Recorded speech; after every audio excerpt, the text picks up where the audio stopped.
आज के वीडियो में हम लोग बात करेंगे हाइपर कंजुगेशन। ये हाइपर कंजुगेशन ये आपका 12th का भी टॉपिक है।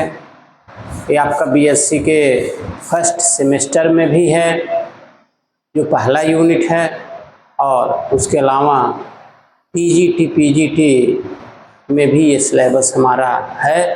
तो इसका मतलब ये हुआ कि ये हमारा बीएससी और इंटर लेवल का टॉपिक है जो टीजीटी के सिलेबस में है। तो इसमें चाहे 12th का भी बच्चा हो, बीएससी के पहले सेमेस्टर के, और तैयारी करने वाले बच्चों के लिए ये हमारा बहुत इम्पॉर्टेंट टॉपिक है। उसी पर हम लोग बात करते हैं। तो देखते हैं कि हाइपर कंजुगेशन क्या है। Hyper conjugation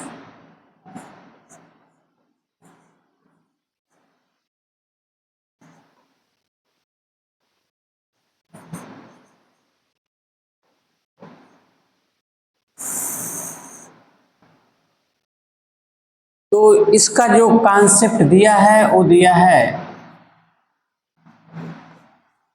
baker and Nathan.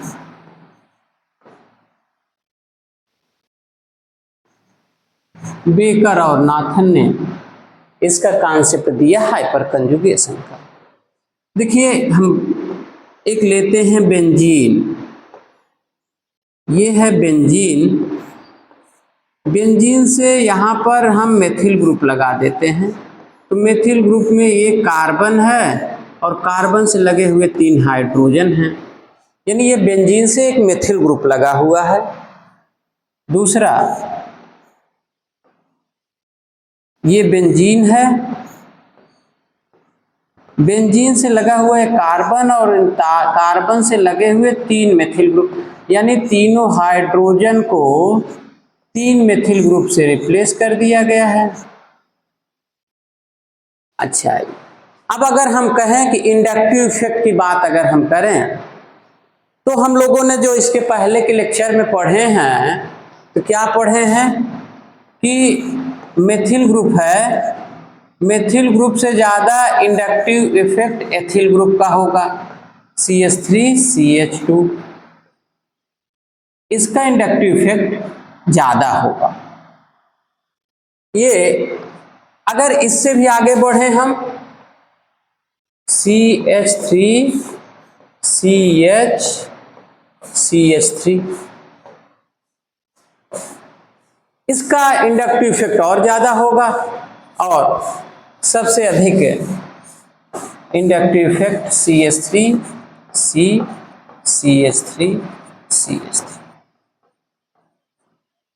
इसका इंडक्टिव इफेक्ट और ज़्यादा होगा।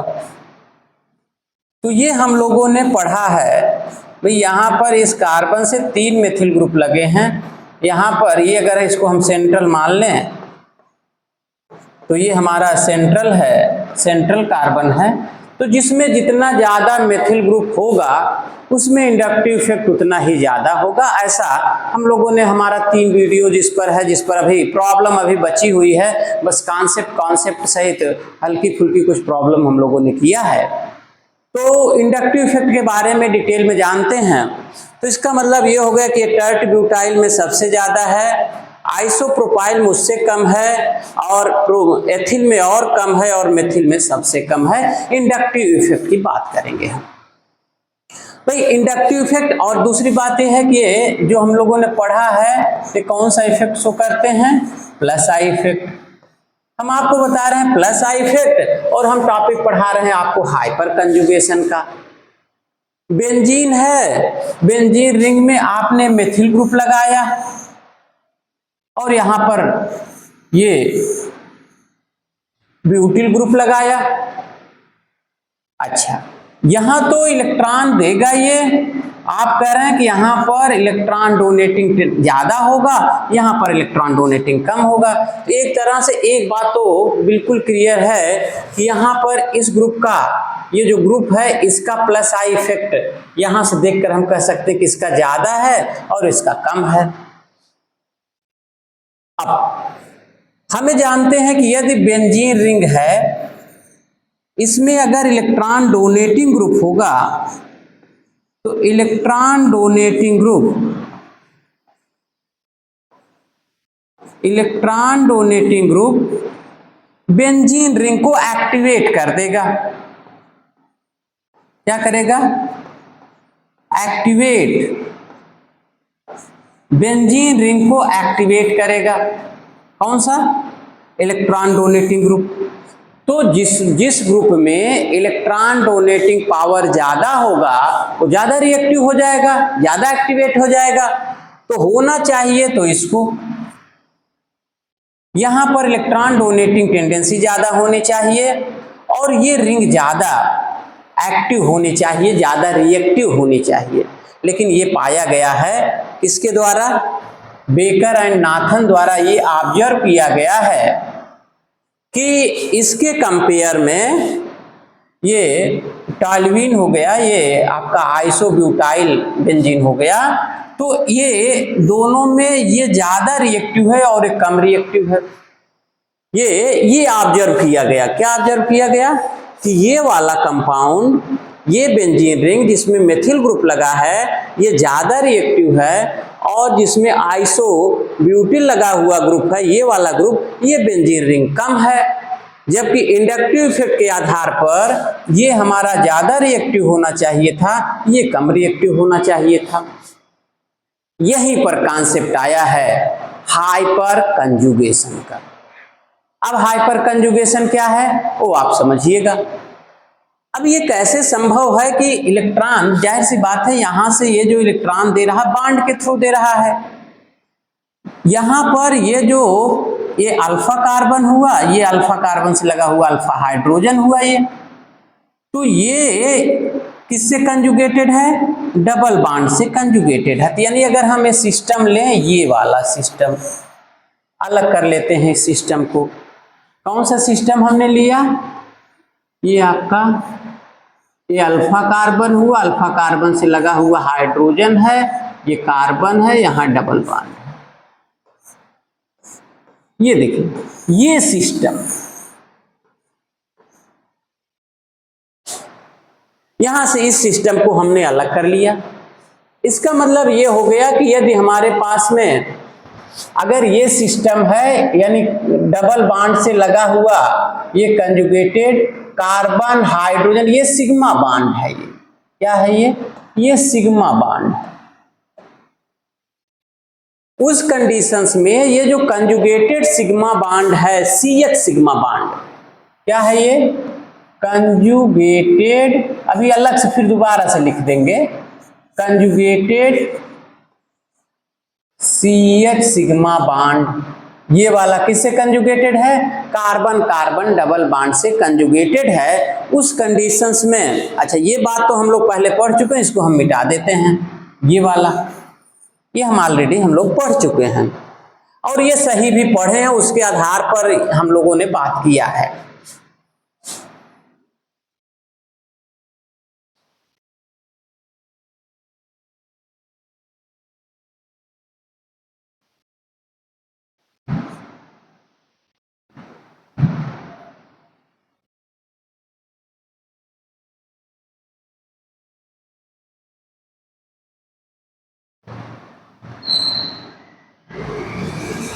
चलिए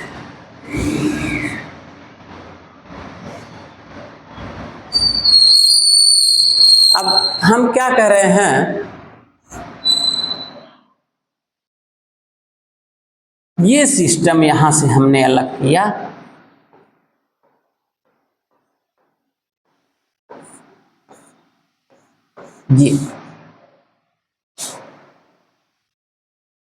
ये जो CH सिग्मा बॉन्ड है ये डबल बॉन्ड से कंजुगेटेड है।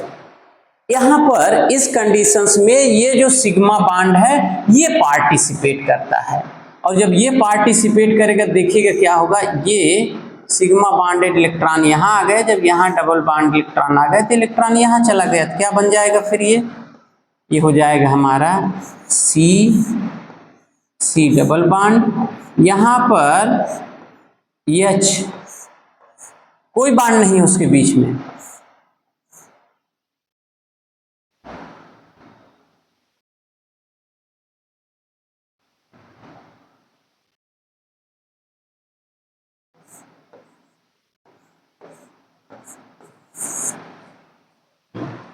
क्या हो गया,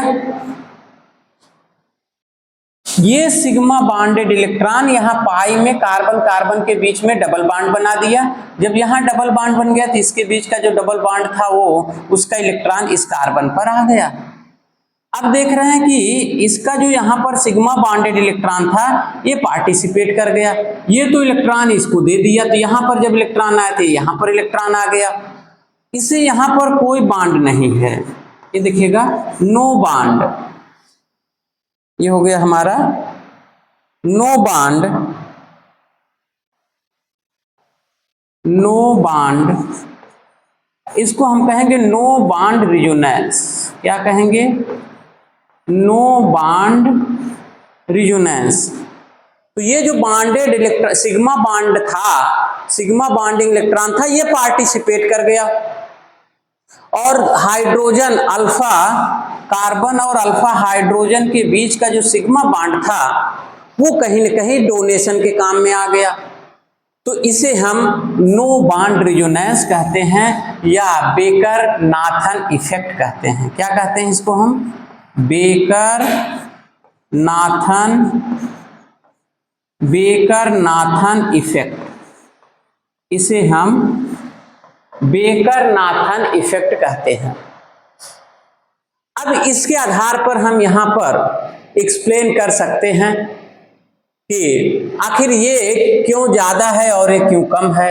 इसका मतलब अब हमें देखेंगे कि नंबर ऑफ अल्फा हाइड्रोजन जिसमें जितना ज्यादा होगा उसमें नो बॉन्ड रिजोनेंस उतना ही ज्यादा होगा, और नो बॉन्ड रिजोनेंस का मतलब उतना ही सिग्मा बॉन्ड इलेक्ट्रॉन का डोनेशन होगा, और जहां जितना ज्यादा डोनेशन हो उतना ज्यादा रिएक्टिव होगा। देखते हैं अब इसके आधार पर, इसका मतलब ये हुआ, यहां से देख लीजिएगा ये सिस्टम यहाँ पर तो है ही, तो इसका मतलब यहाँ पर 3 सिग्मा बॉन्ड है, CH सिग्मा बॉन्ड यहाँ 3 है। तो जब यहाँ पर 3 CS सिग्मा बॉन्ड है तो जाहिर सी बात है ये भी सिग्मा का डोनेशन होगा, इसका भी होगा और इसका भी होगा, तीनों सिग्मा का यहाँ डोनेशन होगा, और रिजोनेटिक जो नो बॉन्ड रिजोनेंस होगा इसमें 3 होगा। लेकिन यहाँ पर तो इस तरह का कुछ भी नहीं है, तो बनाकर हम आपको दिखाते हैं। चलिए इसको नोट करिएगा, फिर हम आगे बढ़ते हैं। बेंजीन ले लेते हैं,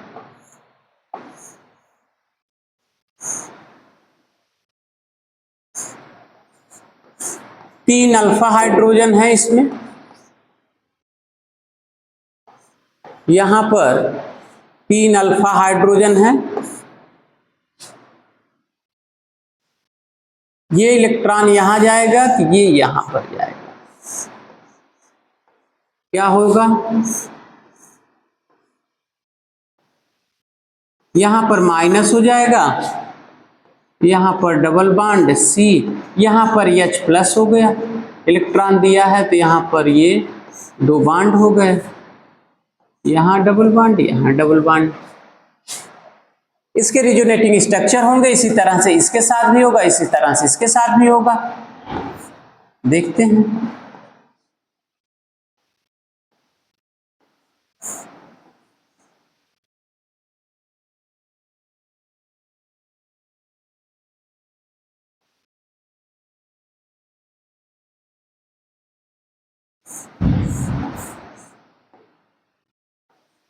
CH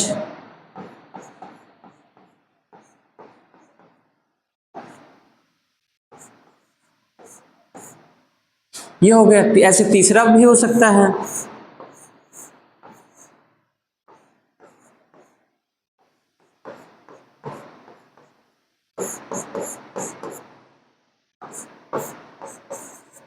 इसका मतलब ये हो गया 3 अल्फा हाइड्रोजन थे, तो 3 अल्फा हाइड्रोजन थे तो नो बॉन्ड रिजोनेंस भी कितने हो गए, 3 नो बॉन्ड रिजोनेटिंग स्ट्रक्चर।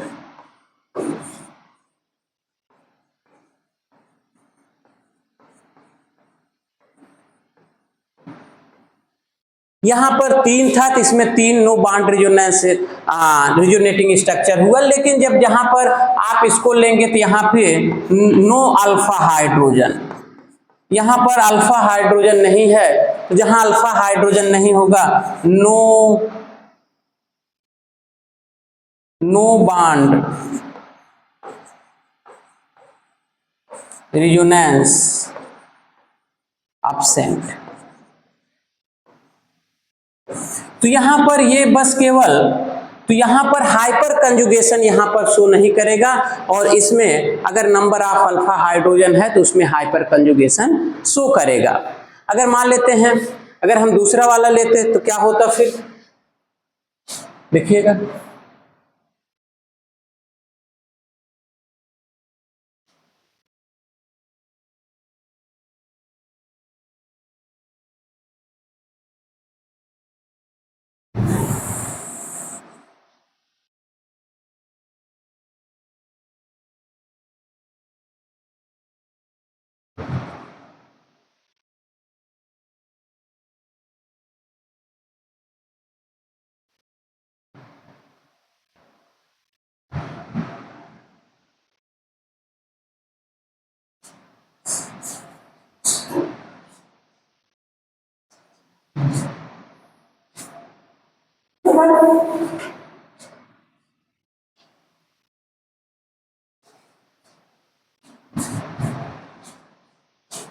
अगर यहां पर अगर हम इसमें देखिएगा कितना होगा,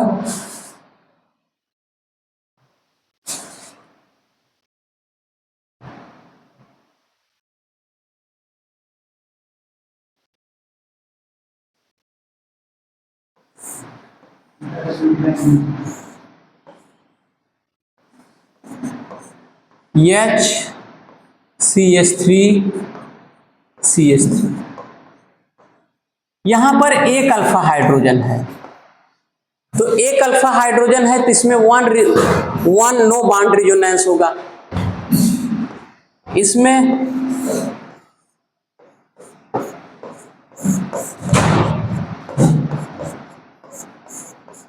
यहां पर दो अल्फा हाइड्रोजन है, इसमें number of no bond resonance structure 2 होगा, तो इसमें 1 होगा, इसमें 2 होगा और इसमें 3 होगा। तो जितना ज्यादा अल्फा हाइड्रोजन होंगे उसमें उतना ज्यादा सिग्मा बॉन्ड इलेक्ट्रॉन का डोनेशन होगा, उतना ज्यादा रिएक्टिव हो। तो इन तीनों में सबसे ज्यादा रिएक्टिव ये होगा, फिर उसके बाद ये होगा, ये, फिर इसके बाद ये होगा। तो नंबर 1 पर ये होगा, नंबर 2 पर ये होगा और नंबर 3 पर ये होगा। तो जिसमें जितना ज्यादा हाइपर कंजुगेटिंग स्ट्रक्चर होंगे उसमें उतना ज्यादा इलेक्ट्रॉन का डोनेशन होगा, उतना ज्यादा रिएक्टिव होगा। तो ये रिएक्टिविटी का ऑर्डर हो गया। अब इसका जो है आप जान ले, तो जहां भी ये सिस्टम पाया जाएगा, कार्बन कार्बन डबल बॉन्ड से कंजुगेटेड में हो CH अल्फा हाइड्रोजन, उस कंडीशन में हाइपर कंजुगेशन मिलेगा। अब इसमें देख लीजिए ओवरलैपिंग क्या क्या हो सकती है, कहां कहां ये मिल सकता है वो आप देख लीजिएगा।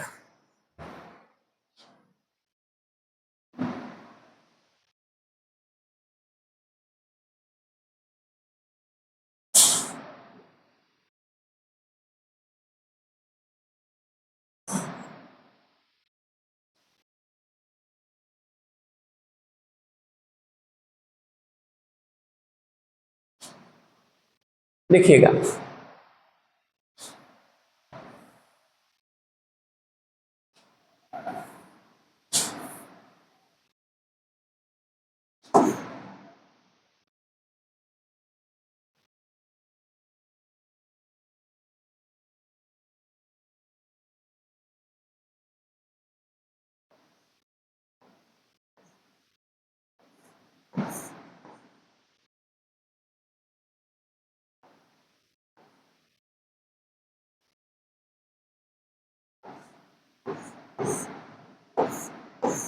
ये सिस्टम है, जहां भी पाया जाएगा वहां पर हाइपर कंजुगेशन शो करेगा।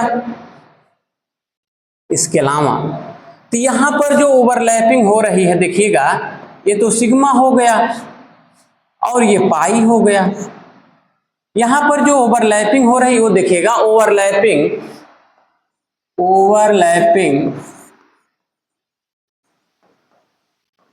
Of orbital, overlapping of orbital, overlapping of orbital in hyper conjugation,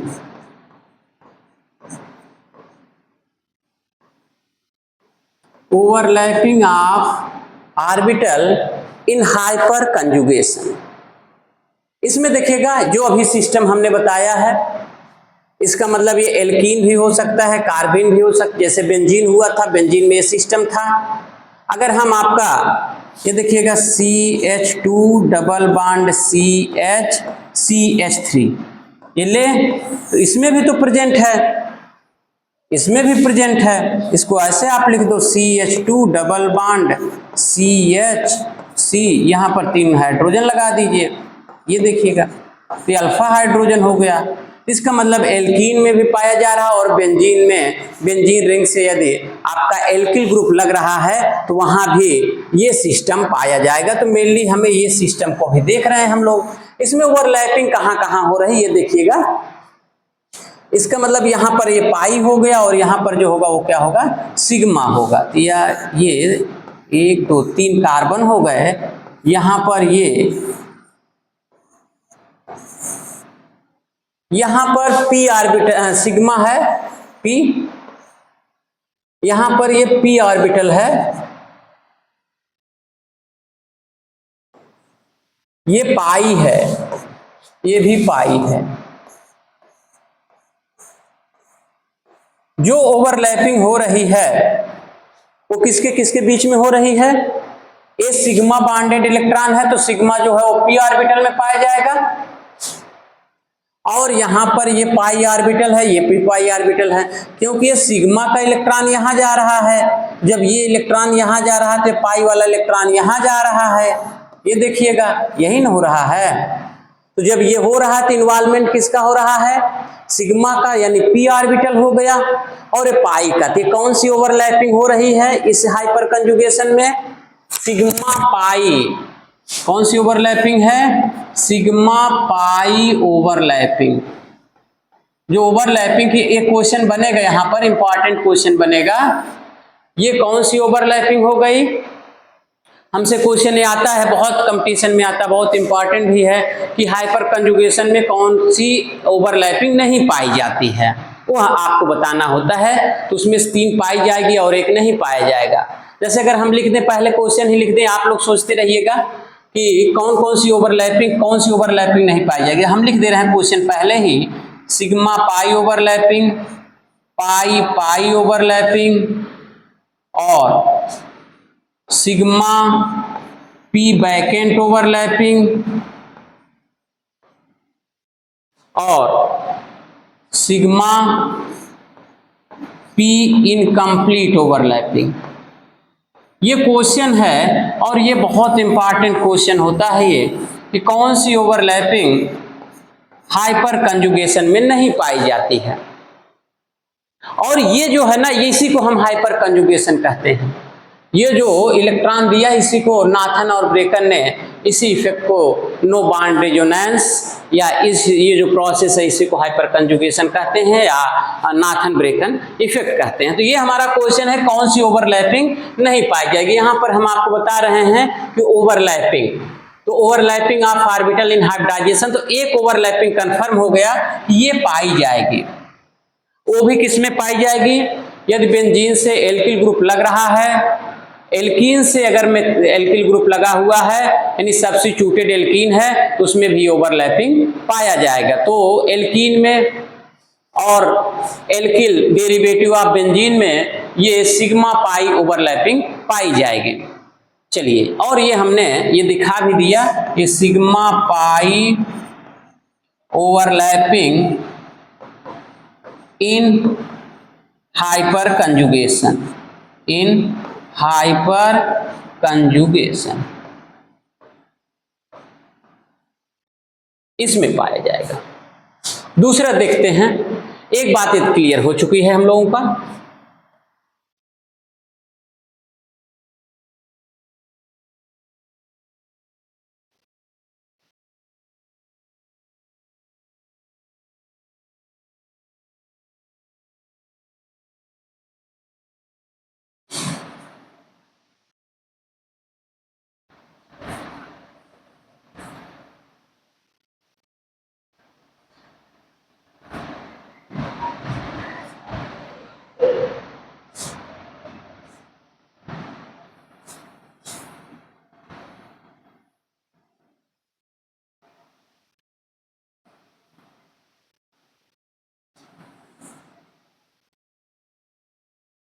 देखिएगा एक तो बन गया हमारा।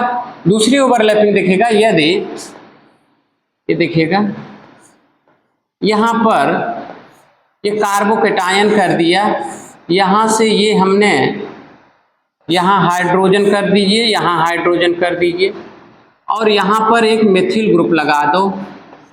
ये आप ऐसे भी कर दो, यहाँ CH3 बना दीजिए, CH3। ये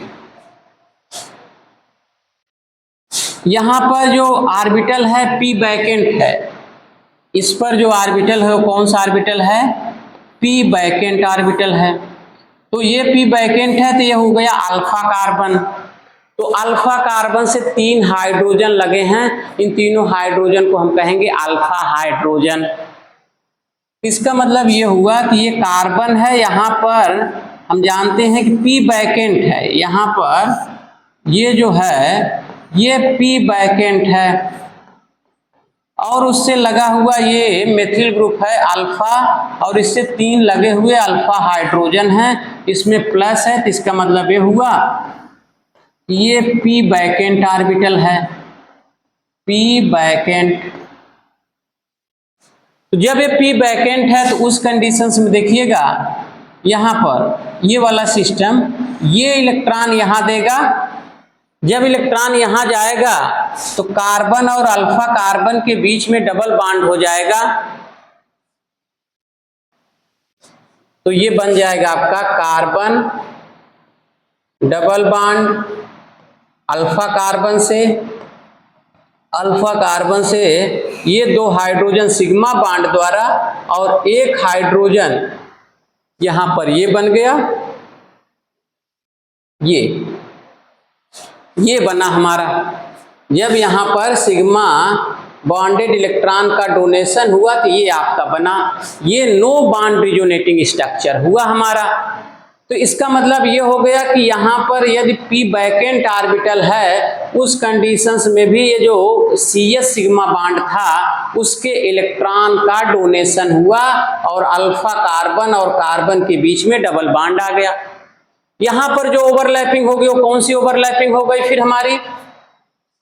देखिएगा ये इस पर हमारा p बैकेंट है और इस पर हमारा सिग्मा है, ये हमारा सिग्मा हो गया, सिग्मा बॉन्डेड इलेक्ट्रॉन है, और ये हमारा p बैकेंट हो गया, ये हुआ p बैकेंट और ये हो गया सिग्मा, इसके बीच में ये ओवरलैपिंग हो गई। यानी इसका मतलब दूसरा वाला हो गया सिग्मा p बैकेंट। पहला वाला कौन सा हुआ था? फर्स्ट वाला हुआ था सिग्मा पाई ओवरलैपिंग, पहला सिग्मा पाई ओवरलैपिंग था, और ये दूसरा सिग्मा p बैकेंट ओवरलैपिंग हो गया। किसमें पाया जा रहा है ये कार्बोकेटायन में यदि अल्फा कार्बन हो और अल्फा हाइड्रोजन हो तो वहां पर ये सिग्मा p बैकेंट ओवरलैपिंग होगी, और कार्बोकेटायन भी हाइपर कंजुगेशन शो करेगा। 2 ओवरलैपिंग हमने बता दिया, एक ओवरलैपिंग आप और देख लीजिए, एक ओवरलैपिंग और होगी।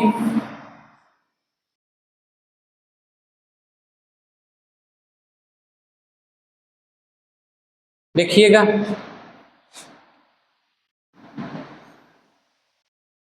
फ्री रेडिकल लेते हैं, ये फ्री रेडिकल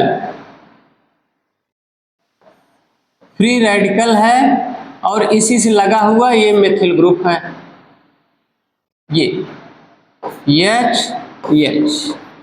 एक हमने ये फ्री रेडिकल लिया, इसमें देखते हैं। तो ये फ्री रेडिकल है, इसका मतलब ये p ऑर्बिटल है, p ऑर्बिटल में एक इलेक्ट्रॉन है, ये इससे लगा हुआ एक अल्फा कार्बन है, अल्फा कार्बन से लगे हुए 3 हाइड्रोजन हैं। यहां पर देखिएगा क्या होगा, ये हमारा सिग्मा बॉन्डेड इलेक्ट्रॉन है, यहां पर एक इलेक्ट्रॉन है तो एक इलेक्ट्रॉन ये और ये सिग्मा बॉन्ड का एक इलेक्ट्रॉन हाइड्रोजन पर चला जाएगा। तो क्या हो जाएगा फिर, ये बॉन्ड तो खत्म होगा, ये कार्बन और अल्फा कार्बन के बीच में जो बॉन्ड बना हुआ था ये खत्म हो जाएगा। अल्फा कार्बन और हाइड्रोजन के बीच में जो बॉन्ड बना था वो खत्म होगा और कार्बन अल्फा कार्बन के बीच में डबल बॉन्ड हो जाएगा और यहाँ पर हाइड्रोजन रेडिकल यहाँ बना है।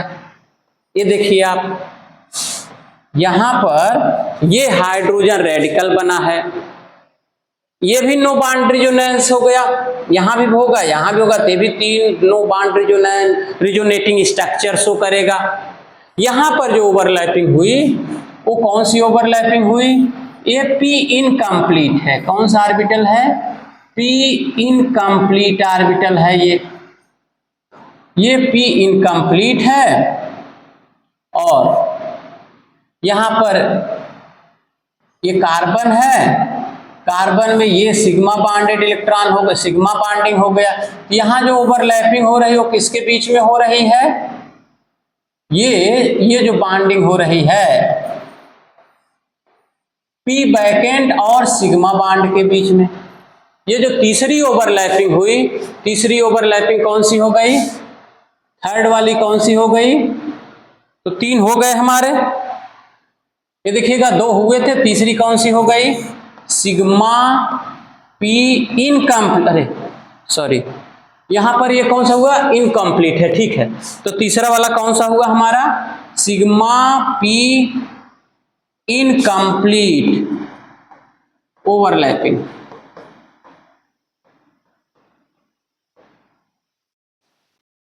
तो ये हमारे 3 हुए। इसका मतलब ये हुआ, अब आपको आंसर मिल गया होगा कौन सी ओवरलैपिंग हाइपर कंजुगेशन में नहीं होती है। तो उसमें एक ऑप्शन आता है पाई पाई ओवरलैपिंग। तो हाइपर कंजुगेशन में पाई पाई ओवरलैपिंग नहीं होगी। इसका मतलब जब आप आंसर टिक करेंगे इसी को आप टिक कर देंगे, ये नहीं होता है, ये 3 होते हैं, sigma pi, sigma P बैकेंट, sigma P incomplete. तो ये बहुत इंपॉर्टेंट, ये तो लोअर कंपटीशन से लेकर हाई कंपटीशन तक अगर आप देंगे तो ये क्वेश्चंस आपको कॉमन है और इम्पॉर्टेंट है, अक्सर जगह आपका आता है। तो ये हम लोगों ने अभी जो कॉन्सेप्ट पढ़ा है ये हाइपर कंजुगेशन का पढ़ा है। अब इसके बाद बात करनी है हमें एप्लीकेशन इसके क्या है। इसका मतलब ये हुआ कि बेंजीन का एग्जाम्पल ले लें, उसका एल्किल डेरिवेटिव ले लें, तो वहां भी हम हाइपर कंजुगेटिंग स्ट्रक्चर शो कर सकते हैं। एल्कीन ले लें, एल्कीन में जितना ज्यादा mono substituted alkene, di substituted alkene, tri substituted alkene, tetra substituted alkene, तो एल्कीन में जितना सब्स्टिट्यूशन करेंगे उतना अल्फा हाइड्रोजन बढ़ेगा। उसकी स्टेबिलिटी हम बता सकते हैं किसके आधार पर, हाइपर कंजुगेशन के आधार पर।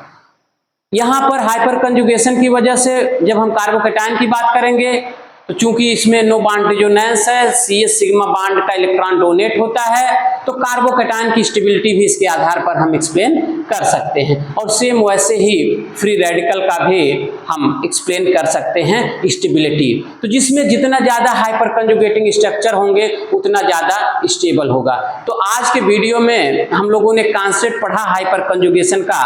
नेक्स्ट वीडियो में हम आपसे बात करेंगे एप्लीकेशन ऑफ हाइपर कंजुगेशन।